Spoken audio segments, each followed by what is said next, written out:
جنوبي وزیرستان کې بجلی نشته. که د خالو لښکرې راغلې زه به ګومل ته د خپل یار دیدن لزمه. د سویلي وزیرستان د بجلی ټول ضرورت 14 میگا واټه دی او د خپل ضرورت نه هم 3 میگا واټه زیاته 19 میگا واټه خپل پیدا کوي. دلته کوم صنعت نشته.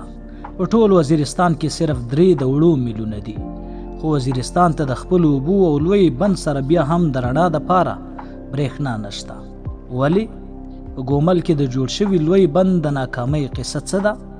پښتونخوا وزیرستان کې د اوبو او برېښنا دپاره د دومره لوی بند ناکامي وابډا په FWO او OFW او د وابډا په ناقصه انتظام ور اړوي.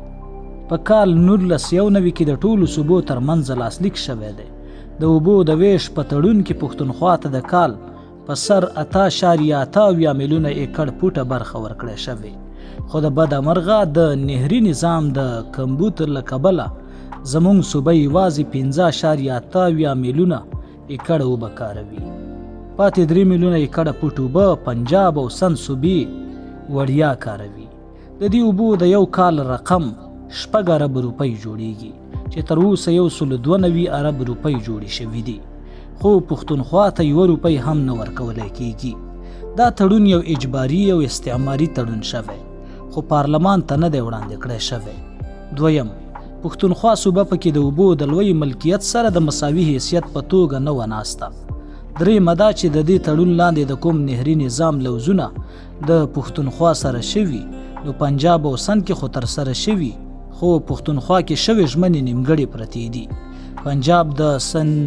پنجاب د سنتواس تړون پس په لوی کچ د بیراجونو نهري نظام په زور او غازی بروتا نهر په برکت ټول اباسین غلا کړو، خو د پښتونخوا په سترګو کې د خزلو اچولو دپاره د 1991 د اوبو تړون پس انټر پراوینشل پروژې لاندې چشمرایډ بینک کانال نیمګړې پروژې کېښودلی شوه، ځکه چې د سویلي زولو د اوبهخور دپاره 11,000 کیوسک اوبه پکار دي، خو په دې نهر کې فقط د 3,000 کیوسک ظرفیت دی. په 1983 کې ذوالفقار علي بوټو دغه لوی کانال جوړولو، خو د مفتي محمود صاحب سیاسي رقابت دغه پروژه ورانه کړې وه.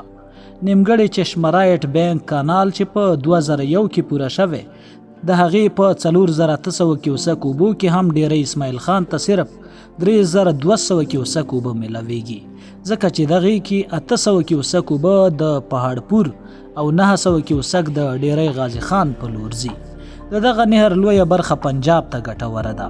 د چشمرایډ بانک لیفت کانال پروژه هم لاسراب ده، ځکه چې د 2,500 ارب روپیو 5.2 میله اوږد نهر پروژې دپاره روپۍ چرته دي.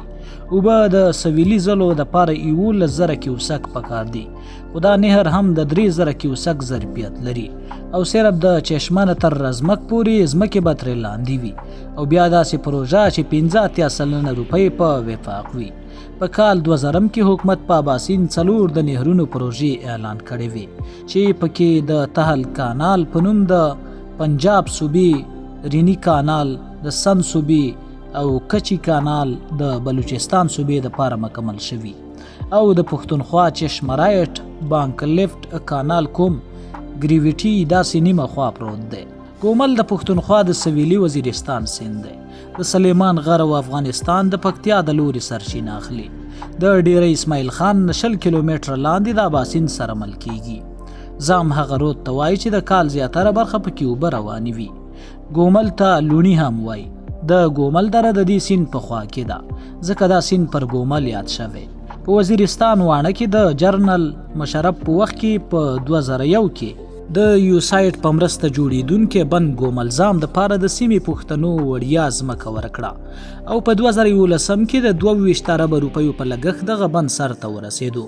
په 2014 کې د برېښنا قابل شو. په بند کې روانې اوبه چې ظرفیت 1.14 MAF راګیر کړی شوی. دغه راز 19 میگا واټه برېښنا دپاره پکې هم بندوبست وشو، سره د دې چې د برېښنا امکانات تر 130 میگا واټه ممکن وو، خو دا پروژه د FW او په لاس تر سره کېدو نه په لوی کچ کې په ډالرو هم چپه شوې. او د برېښنا تولید را کم کړی شوی و.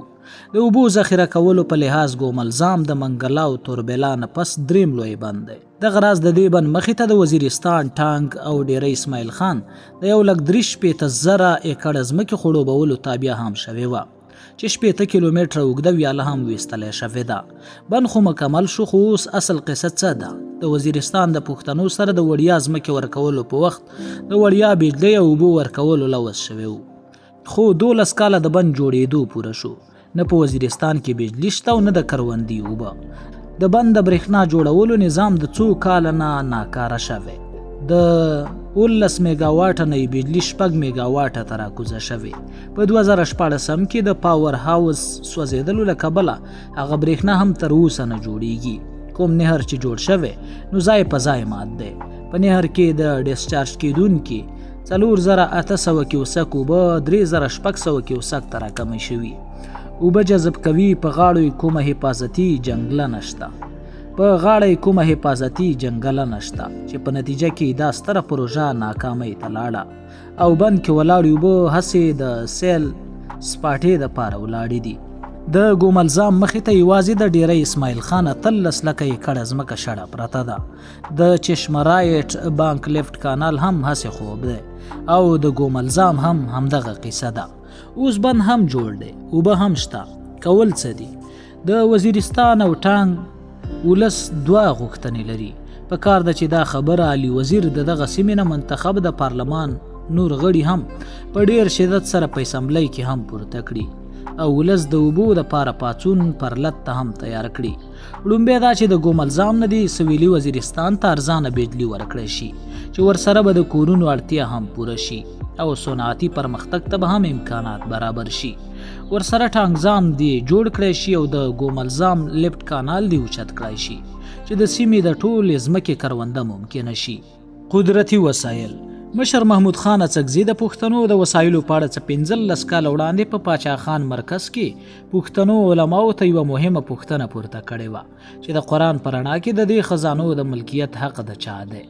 زما نشي فکر چې په اوس وخت کې د پښتنو په خاوره په 13 لکه علماو کې یا مذهبي سیاسي عالمانو کې چا د زړه دې مهمې قامي پوښتنې ته مدلل جواب ویلی وي یا یې د خپل منشور او جلسې د قام پاله سیاسي مشرانو نه پرته برخه ګرځولی وي، ځکه چې دغه مذهبي ګوندونه سیاست خو د پښتنو په سر کوي، خو په حقیقت کې د سیاست موخه نور څوک وي.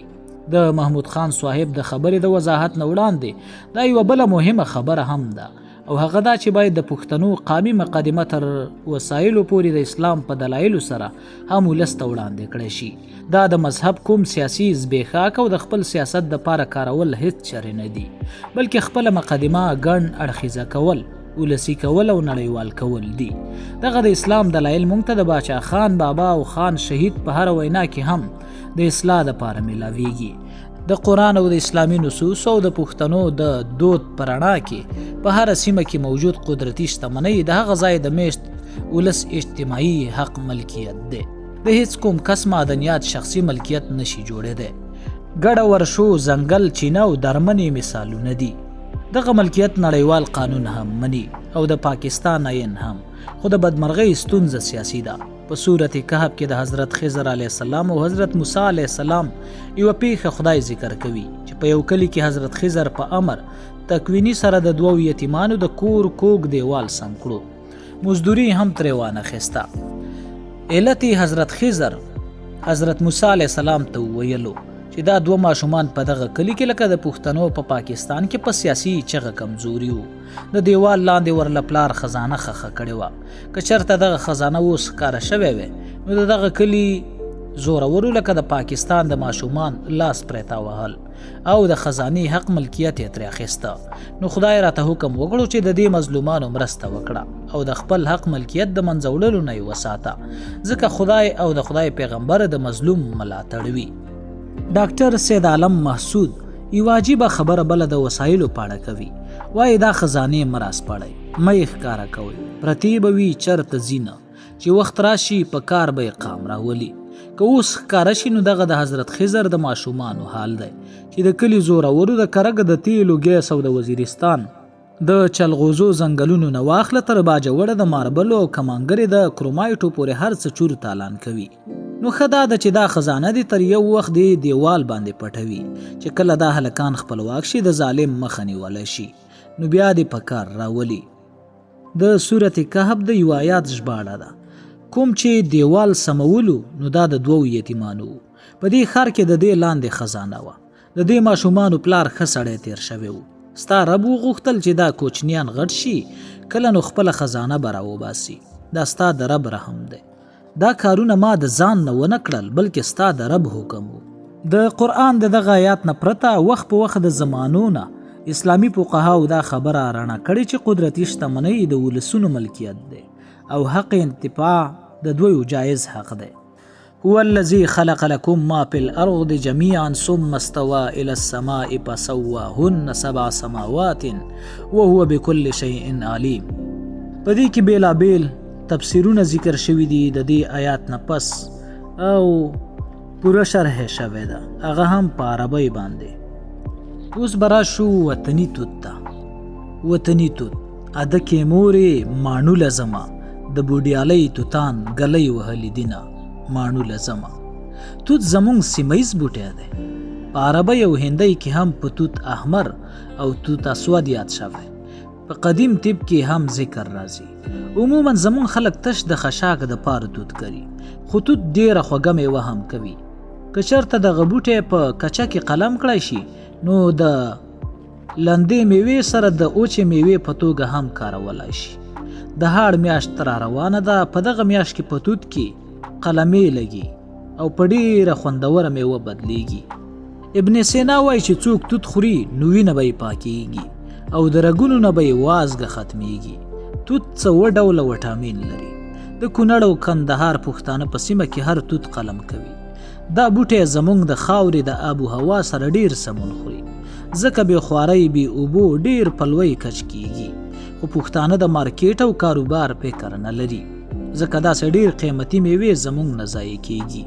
د کروندې زراعتي محکمه په ځای د دې چې د نړۍ د نورو ملکونو بې خونده بوټي لکه د لاچي او سپیدار په شان راوړي د هغې په ځای د داسې بوټو ته پام وکړي چې زمونږ د آب و هوا سره هم سمون خوري او د پیداواري کلتور په اړخ کې هم ګټه وټه ولري.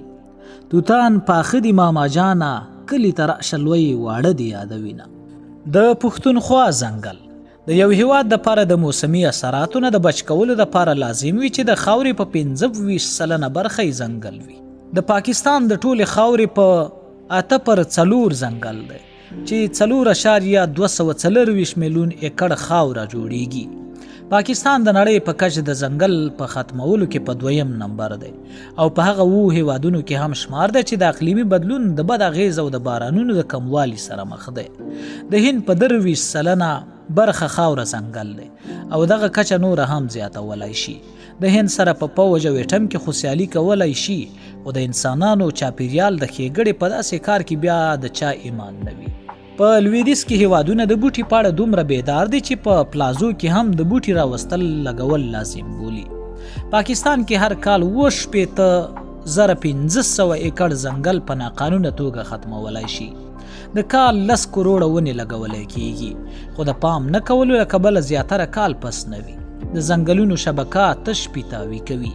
دوی چرته یو غر هم ځنګل نه کړو. د ځنګل په اړه د پښتونخوا جنت وطن خدای موړ پیدا کړی دی.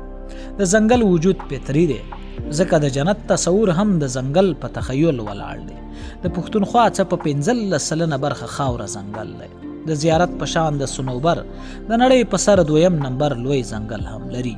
دغه کچه د پاکستان د ځنګل 80% برخه ده. د حکومتي څېړنې تر مخه پښتونخوا کې د ځنګل خوندي علاقو رقبه 15,480,000 ایکړه ته رسېدلې ده. دا رقبه د پښتونخوا د ټولې رقبې قریبا 15% جوړیږي. په تیر وخت کې د حکومت له اړخه د بیلین ټری په نامه د ځنګلونو زیاتولو ښه هڅه وه خو له بده مرغه دغه هڅې نمایشي بڼه اختیار کړه او په ځمکه یې هیڅ کوم بدلون ښکاره نه شو بلکې زیاتره خو به د چورلکو نه تخمونه شیندلی کېدل. ساینسپوهان وایي یوه ونه په کال کې 6 ټنه کاربن ډای اکساید جذب کوي او 7 ټنه اکسیجن خارجوي. د ځنګلي بوټو ګټه دا وي چې د بارانونو واورو کچه ورسره زیاتیږي. دغه راز د غرونو ښویېدو امکان کمیږي ځنګلي ځناور او مرغان ډیریږي. د خاشاک سره د لرګي نه د کار څیزونه جوړیږي. د چاپیریال په ښه کېدو ډیر مثبت اغیز وي. د سیلګرۍ دپاره ورته خلک راځي ځکه چې د یوې سیمې ډول زیات وي. دغه راز د طب په برخه کې د دوایانو کار ترې اخیستلی شي. د بده مرغه ځنګلونه ډیر په بېرحمۍ سره کټ کولی شي. د کونړ د سرو زرو په شان قیمتي ځنګلونه څه 80% د منځه تلي. 40 کاله وړاندې د کونړ په 340,000 ایکړه غرونو ځنګلو خو اوس هر څه سپېره گنجي پراته دي چې ترڅو د نورو ونو لګول کوم بندوبست نه وي په نتیجه کې قدرتي ځنګلونه به ډیر زر په ختمېدو وي. په کار ده چې په سرکاري توګه څومره هم ځنګلونه دي نو چې د هغې د ساتنې چارې په ښه ډول ترسره شي. نور ځنګلونه ولګولی شي که 10 کاله د پښتونخوا وطن غرونو ته په حکومتي کچه پام راواړولی شو نو ټول غرونه په 10 کاله کې زموږ ځنګل کول ممکن دي. د پښتونخوا ټول ځنګلونه باید نیشنل پارکونه وګرځولی شي. د کمراټ ترڅنګ نور پارکونه لکه د چترال ګولن پارک، لولو سر او بورغل پارکونو کې حکومت هلته ښکاره ګامونه واخلي. کمراټ کې اوس هم نوې ودانۍ کیږي. ټول کمراټ پوجیانو واخیست. هر ځای پلاټونه کوي. خلک د ځنګل بوټي وهي. حکومت له پکار دي چې عملي ګامونه پورته کړي او د دې علاقو بشپړ خیال وساتي. پښتانه که خپل غرونه ځنګل کوي نو که ډیر څه نشي کولی د چیلۍ یعنې بیزې په څارویو دی بندیز ولګوي او ځنګلونو ته دې نه بیایي. تاسو یقین وکړئ چې 50% ځنګل یا ونې به په خپله راوټوکېږي. ځنګل د پښتونخوا وطن قدرتي وسیله ده خو د بده مرغه موږ هغه شان دا ونه ساتلی شوه. څو کاله وړاندې زموږ په سیمه کې چې پوجي عملیات کېدل نو زموږ د سیمې یو لوی قدرتي ګڼ ځنګل دی. پړانګان هم پکې وي. یو پوجي چارواکي جرګه راوغوښته. ویل یې دا ځنګل کټ کوم یا یې سېزم. موږ ویل ولې؟ ویل یې په دې کې وسلوال پناه اخلي. موږ ورته ویل صاحبه ته خو د ځنګل 15 اړخه نه تاوي. که ځنګل دې خراب کړو نو د دې سیمې ټول ولس به د احتجاج په توګه وځي. ښه وه هغه هڅه شنډه شوه. یادګیرنه کله چې په پښتونخوا کې د عوامي نیشنل پارټۍ او پاکستان پیپلز پارټۍ اتحادي حکومت و نو په شمال کې د ځنګلونو ژغورلو دپاره د قدرتي ګیس هر کور ته د رسولو منصوبه روانه کړې شوې وه. تر اوسه د دغه منصوبې لاندې د تیمرګرې نه ګیس پورته سیمو ته ورکړی شوی دی. د ځنګلونو ختمېدو او اقلیمي منفي بدلون د مخنیوي دغه پروژه د بلینټري سونامې په نامه ودرولی شوه. اوس موږ ګورو چې د بر دیر نه راکوز ځنګلونه وده کوي خو نور ځنګلونه د خشاک دپاره ایرې کېږي. د پښتونخوا سیلګري زما جانانه په ما ګرانه بلنه مه راکوه کابل ته نه درځمه. خالق زیار. په قدرتي ښکلا کې ټوله پښتونخوا تر افغانستان د سویزرلینډ نه کمه نه ده. د سویزرلینډ رقبه د پښتونخوا د 9 ځلو نه هم کمه ده. آبادي د 9 ځلو هومره ده خو قامي ګټه GDP د ټول پاکستان نه 15 چنده او د افغانستان نه 200 چنده زیاته ده. په دغه ګټه کې یوه لویه برخه د سیلګرۍ نه هم راځي. سویزرلینډ ولې دومره مخکې دی او موږ تر افغانستان پورې ولې نستمن یو؟ تشه ښکلا او قدرتي وسایل کومه ګټه تر هغې نه ورکوي چې تر څو د هغې سره 3 کاره نه وي مل. وړومبی د وسایلو او سیلګرۍ دپاره هر ډول اسانتیاوې او ساینسي پرمختګ. دویم د امن ډاډه چاپیریال جوړول او دریم د نړۍ سره ښکره په ښکر کېدل نه بلکې شریک مزل کول. د افغانستان 80% د ضرورت څیزونه د بهر نړۍ نه دي خو د سویزرلینډ خپل 80% ضرورتونه د خپل هیواد دننه پوره کوي. سویزرلینډ د وړومبي نړیوال جنګ نه پس د فوج او ایټم بم په ځای خپلو وسایلو ته کار وویلو. د کروندې ځمکه پکې د غرونو له کبله ډیره کمه وه. په لوی کچ ځمکه یې د غرونو نه جوړه کړه. اوبه پکې ډیرې وې. دغه اوبو ته یې واړه واړه بندونه جوړ کړل. د برېښنا سره ټولې ځمکې ته یې اوبه ورسولې. خپل د غرونو ځنګلونه یې نه غوڅ کړل او نه یې د پښتونخوا په شان وسېزل. هر د ښایست ځای ته یې سړک او د ریل پټلۍ ورسوله. ګام په ګام یې هوټلې جوړې کړې. د نړیوال جنګونو نه پس د جنګونو او پوجونو د لښکرو نه یې ځان وساتلو. اقتصادي پرمختګ ته یې کار وویلو. خپل ولس ته یې د زده کړې او روغتیا اسانۍ جوړې کړې. نو ځکه نن د نړۍ په سر جنت ګڼلی کېږي او ولس یې خوشحاله ژوند تېروي. بل خو افغانستان او پښتونخوا دي. ځنګلې مو ورېبلې اوس باقي سوځي او څه نشو کولی. د پښتونخوا د ځنګلونو وزیر اشتیاق ارمړ په نامه هم او بیا د پلیاکیم په نامه هم راغلو خو چرته به مړ وي او چرته به نیم وي. جنګونو او لښکرو ته مو کار ویلی دی. سړکونه نشته، اوبه رانه نور کار وي. په افغانستان کې پوهنتونونه لا اوس هم تړلی شوي. امن او ازادۍ دغه ده چې د ویرې ترهې چاپیریال خپلو وګړو ته دومره اوږد جوړ کړی شوی دی چې یو جنګ ختمیږي نو بل ته تیاری نیولی شوی وي. په داسې حال کې به د بهر نه څوک څه ډاډه راشي. د اسلام په اړه مو فکري پوستي دومره ډیره ده چې نن هم جمهوریت کفر ګڼلی شي. ساینسي پرمختګ د قیادت نښې ګڼلی شي. مطلب دا چې پښتونخوا وطن جنت دی، خو دغه جنت د ابلیس سره په جهنم بدل کړی شوی دی. د پښتونخوا په ځنګلونو کې ورونه، د سرمایه‌دارانه نړۍ دننه هیوادونو پرمختګ که د ولس په زبېښاک ولاړ وي، خو بل خوا د ولسونو د ژوند ځواک د ښه والي دپاره ځینې بنیادي اسانتیاوې هم په نظر کې وي. همدغه اسانۍ د یو ریاست او ولس د اړیکې د تعیین قدر ټاکنه کوي. د پښتونخوا د شیراني په غرونو کې 12 ورځې د پښتنو ځنګل سوځېدی، خو د پاکستان د فضایي ځواک په 1513 الوتکو کې یوه هم داسې نه وه لکه د ایران سره چې وه، او دغه اور یې په 2 چکره کې وژلی وی. دغه الوتکه هم د وفاق نه بلکې د بلوچستان د صوبې په غوښتنه راغلی وه. د ایران دغه اور وژونکې الوتکه په آلیوشن آل 80 سره یادیږي. د روس جوړه 40 میټریک ټنه اوبه په یو ځل په هوا کې شیندلی شي. د نړۍ په سر د اسرائیل او چین نه پس 3 لویه الوتکه ده. د مارکیټ نرخ یې 60 کروړه ډالر دی چې د یوې جنګي الوتکې هومره جوړیږي. د ایران ټول هوایي ځواک 2.5 الوتکې دی. د اسرائیل په حمله او عراق جنگ کې 2 ځل هوایي ځواک هم برباد شوی. د خپل هیواد د ځنګل او ولس ورسره دومره احساس دی چې د نړۍ په غټو اور وژونکو الوتکو کې یوه ساتلی. د پاکستان سره د آلیوشن په څیر د میډاس په نامه داسې 4 الوتکې ولاړې دي چې په 2012 کې د اوکراین د یوې کمپنۍ څخه اخیستلی شوي دي. خو د بده مرغه ستونزه دا ده چې دغه الوتکې فقط د جنګي مقصد دپاره کارولی شي، چې په هوا کې د یوې الوتکې نه بلې ته تیل اچولو دپاره کارولی کیږي. اوس پاکستان دغه 1400 د الوتکو ځواک او بیا په دغه 4 آلیوشن الوتکو کې یوه هم د ځنګلونو د اور وژنې لپاره نه کاروي. دا ځکه چې د غرونو د ځنګلونو زیاتره برخه د پښتنو په خاوره ده.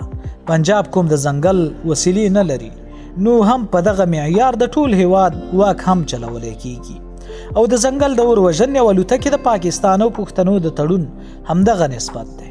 باید چې پښتانه سیاسي ګوندونه په دې غور وکړي چې ریاست خو دغه دی او مذهبي ګوندونو والا زمونږ د ځنګل اور په دې جنتي خاور او جنتي قام د خدای عذاب بولي.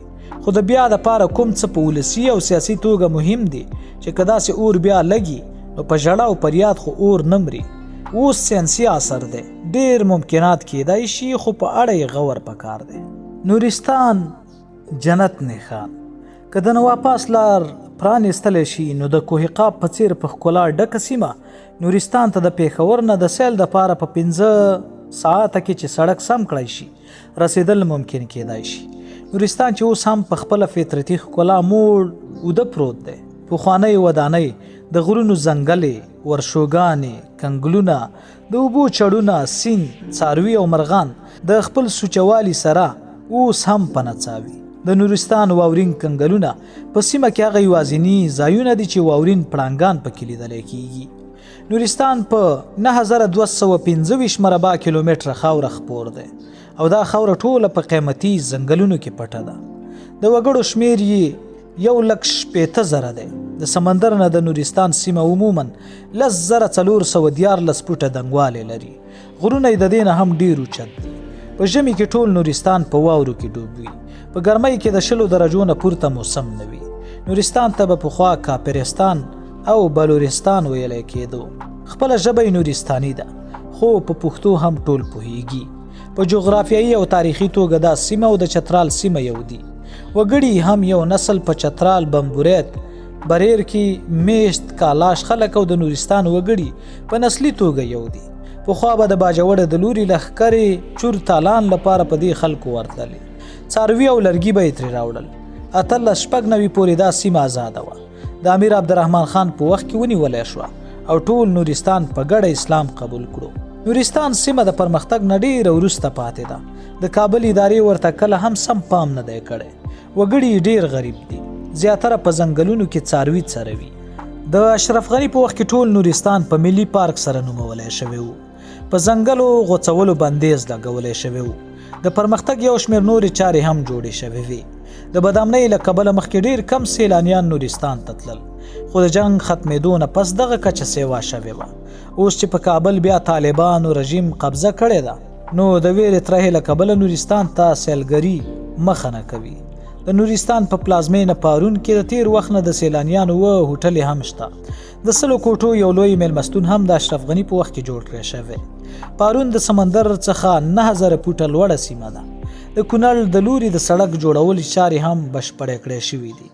د کونړ هغه د قیمتي لرګیو ځنګل 40 کاله داسې په بېرحمۍ سره چور تالان شوي چې اوس ټول کونړ سپېره پروت دی.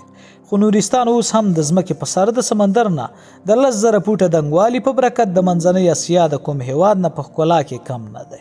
د نورستان واورین سیند چې د یوې څېړنې تر مخه د 360 وړو برېښنایي بندونو ظرفیت لري، د نورستان په منځ کې روان دی. د نورستان دغه سیند د بریکوټ په سیمه کې د چترال د سیند سره یو شي او د دغه ځای نه وړاندې د کونړ په سیند سره یاد شي. د کونړ سیند ته 80% اوبه د چترال او 40% اوبه د نورستان سیند او د پیج رود ورکوي. دغه سیند وړاندې د جلال آباد د کامې په سیمه کې د کابل سیند سره یو شي. د پښتونخوا په لور د مومندو د تاترې په ویخ کې ورسک بند ته راوځي او بیا وړاندې په نسته کې د سوات پنجکوړي سیندونو سره یو کېدو نه پس په اټک کې د اباسین سره غاړه غټی شي. ځینې تاریخ پوهان دا غني چې د نورستان او کلاش اوسیدونکي د مقدوني اسکندر د سرتیرو جنګیالیو پاتې شوي خلک او د ګریکوي کټرین یعنی یونانیانو له نسله دي چې د اسکندر د یرغل په وخت کې په دغه سیمه کې میشته شوي دي. خو یو نظر دا هم دی چې د دوی ژبه د داریدیک دا چې د انډو اریایي ژبو له کورنۍ ده او د هندي او سانسکریټ ژبو سره ورته والی لري. دا قدیم اریایان دي خو ځان ته د خپلې ژبې کوم ځانګړی رسم الخط یا لیکدود نه لري. خو هندیان او د سانسکریټ ژبې ویونکي هم د دوی په ژبه او لهجه نه پوهیږي. تاریخ حیات افغاني د کلاش د خلکو د مذهب په اړه داسې لیکي: دوی کوم مذهبي کتاب یا مذهبي دستور عمل نه لري. که څه هم دوی په یو واحد خدای ایمان او عقیده لري، خو یو شمېر بوتان لري او د هغې عبادت هم کوي. دغه بوتان د دوی د پلرونو او نیکونو په نومونو جوړ شوي دي. دغه خلک بوتانو ته د قربانیو او نذرونو ورکولو پرته بل معمولي عبادت نه کوي. د ځینو خدایانو نومونه یې ډیزام، مهندیو، ډیزلکس یادولای شي. کوکنار افغانستان کې د اپینو په کرونده بندیز لګولی شوی. دا بندیز په 2 وجو بیخي غلط دی. یو دا چې دوی ځان ته اسلامي امارت وایي، یعنی هر کار د اسلام د امر لاندې کول. باید چې د کوکنار په اړه د اسلام او فقهاو رایې وګوري، لکه څنګه چې د ښځو د حجاب او زده کړو په اړه د روح اثر نه پیژندلو له کبله د علمي او عملي تېروتنې ښکار دي. داسې تېروتنه د کوکنارو په اړه هم کولای شي. په شریعت کې د کوکنارو او بنګو بوټي کرل او سوداګري بیخي روا عمل بللی شوی دی. د نشو دپاره کارېدونکي ټول بوټي په کلتوري بڼه طبي بوټي دي. نشه جوړول دویم حیثیت لري. لکه څنګه چې د انګورو وربشو نه شراب جوړول د دې لامل نه دي چې انګور دې حرام وبللی شي، داسې کوکنار یا اپیم دي هم. دا د مدینې د تعبیر النخل په شان د رسول الله صلی الله علیه وسلم د حکم سر سم خپلو پوهانو اهل کارو ته د سپارلو په ځای د امارت د خپل ناسم تعبیر لاندې راوستل د ولس په فقر وژنه ده. تر اوسه هیڅ کوم فقی هم اپیم ته ناروا نه دی ویلي. په خپله پرېکړه د امارت مشران بیا نظر واچوي. د اپینو بندیز یوه سیاسي ناسمه پرېکړه ده. دا کوم نوی عمل نه دی، ځکه چې په 1843 او 1860 کې پیرنګیانو د خپلو تجارتي غرضونو دپاره چین سره 2 لوی جنګونه کړي وو. که امارت د کوکنارو په سر د نړۍ نه ګټه کول غواړي، نو خپل ولس دې له لوږې نه وژني. د هند ستر عالم مفتی کفایت الله په خپله فتاوی کفایت المفتی یا کفایت المفتی 109 دارالاشاعت او مولانا رشید احمد گنگوهی په فتاویای محمودیه 114 دارالاشاعت کې لیکي: بنګ، اپین او چرس پاک دي، کرونده او سوداګري روا ده، ځکه دا څیزونه مباح الاصل دي. مفتی رشید احمد په خپله فتاویای احسن الفتاوا کې لیکي: د اپین کرونده او سوداګري روا ده، ځکه چې د اپین 80% کارونه په دوایي درمل کې کیږي. د کوکنارو بوټی د اصل په اساس طبي بوټی دی. خاشخاش دوا ده، په خوراکي توکو کې هم کارول کیږي. تیل ترې هم ویستلی کیږي. د واسازي کارخانې په لوی کش کې د اپینو د 26 اجزاو نه دړ کمونکي او نشه راوستونکي مارپین او کوډین اجزا د دوا دپاره جوړوي. په امریکا، هند، برطانیا، مصر او نورو ډیرو هیوادونو کې د کوکنارو د طبي بوټي په توګه اجازت ورکولی کیږي. په لوی کچې کروندګر کوي. د افغان وار په وخت کې دا زموږ کلتوري ګټه پیداواري فصل د یو سازش لاندې د پوډرو په نشه بدنام کړی شو. دویمه غلطي د دې حکم دا ده چې اپین د افغانستان د کروندګرو د معاش لوی وسیله ده. د افغانستان 80% برخه د اپین په کروندې ولاړه ده. په 6 میاشتې نه لږ وخت کې فصل رسي. اوبه د غنمو نه کمې غواړي او ګټه او پیداوار د غنمو په نسبت 1+ ډیر وي. اوس که د دې کرونده بندولی کیږي نو لومبیا د امارات د افغان کروندګرو له د دې متبادل فصل د کروندې جدید وسایل او د هغې دپاره وخت ورکړي. کروندګر غریبان ژاړي چې موږ اوس بل څه وکړو. کروندګر تنګول، په پړو تړل، وهل ټکول هیڅ اسلام نه دی او د شریعت له نظره ناروا عمل دی. اسلام پښتنو پخوا منلی، اوس د اسلام په نامه تېروتنه به افغانان نور رنځور کړي. په دې باید چې د هر چا سر خلاص وي چې کارل مارکس وایي چې انسان معاشي حیوان دی، چې د اقتصاد نه وي نه پکې اسلام کامیابولی شي، نه کمونیزم او نه کپیټالیزم. د اوس وخت ساينس دا دی چې وړومبی اقتصاد دی، بیا نظام. رسول الله صلی الله علیه وسلم د اقتصاد د اهمیت په اړه 1400 کاله وړاندې ویلي دي چې معاش په انسان داسې فرض دی لکه څنګه چې لمونځ فرض دی. د مدینې په ریاست کې چیرې هم د اسلام په ټولنیزو حقونو څوک نه دي ډبول شوي، بلکې د ترغیب په اړه خبره شوې ده. د خلکو معاش ته فکر نه کول، دې ته نه کتل چې د افغانستان نه ټول خلک د معاش د ختمېدو له کبله روان دي تښتي. ژوند ځواک په ټپه ولاړ دی. تش یو کروندګر په وطن کې ایسار وي ځکه چې د هغه ځمکه وي، خو چې د هغه د ټول کال د ژوند وسیله هم تا په زور جبر بنده کړې، نو هغه له کومه لار ورکوي؟ ښځې د پښتنو د وطن چرې هم نه تښتي، خو هغه د حجاب په نامه تنګولی کیږي. نو په وطن کې به ژوند څوک کوي؟ د قلارۍ د دې فرصت نه که د افغانانو ترمنځ د حکمت په لار د لوی ملي تفاهم د پاره ګټه وانه خیستلی شوه، نو 100 کاله به په دې خاوره بیا بل عذاب وي. دا پین کرونده سوداګري بندول د شریعت او حکمت د نظره غلطه ده. که غلط استعمال څوک کوي د هغې غلط مخنیوی دې وکړی شي. د افغانانو د دې امارت په ګران نرخ اپین اخلي لکه څنګه چې د 10 کاله ګاڼۍ چلولې او بیا د نړۍ د واساس کارخانو ته ورکوي. کروندګر به هم خوشحاله وي او افغانستان ته به روپۍ هم راځي. زمونږ په سیمه کې به هم تر نږدې وخت پورې مونږ اپین کرل. زما نیکه میر خلیل بابا د کوکنارو کربه په لوی کچ کولو. پلار به مې د لوړګي او سدې په مارکیټ کې د اپینو لویه سوداګري کوله. نور هم په زرګونو پښتانه به د اپین سوداګرو. ډېر د ګټې فصل او سوداګري وه. اوس وخت کې 1 کیلو اپین شاوخوا په 2 لکه روپۍ دی. یو کانال پټي به د 10 کلو اپین کول چې کله به کوکنار ګل شو نو دا ټول وطن به ګلزار ښکارېده. د پاکستان چارواکو په موږ دغه ګټور فصل په زور بند کړو. بلخوا د انټي نارکوټکس په نامه زموږ د کوکنارو په سر به د لویدیځ نه بیلیونونه ډالر راتلل، خو هغه ټول د پاکستان د چارواکو د بډو ښکارو. زموږ کروندګرو ته پکې 1 روپۍ یوټیوب ویل د کروندې اسانۍ ورنه کړي. په نتیجه کې د باجوړ نه د وزیرستان پورې کرونده هم ختمه شوه. کله نه چې زموږ په وطن کې پاکستان کوکنار ختم کړي دي، نو ځمکه هم د قهر نه غنم سم نه کوي. په صوابۍ کې ګدون کې په لوی کچ د کوکنارو کرونده په دې شرط ختمه کړی شوې ده چې کارخانې به درته لګو، کرونده درته ښه کوو. کوکنار هم خلکو ختم کړل او د بجلی د نشتون له کبله کارخانې اوس هم ادیرې شوي دي. کله هم چې د وطن کلتوري کرونده د نشې په نامه د خپل غرض دپاره د منځه وړلی کیږي، نو بیا به په ټولنه کې د آیس په شان د نورو هیوادونو بدرنګې نشې راځي، ځکه چې نشه کمولی خوشي خو ختمولی نشي.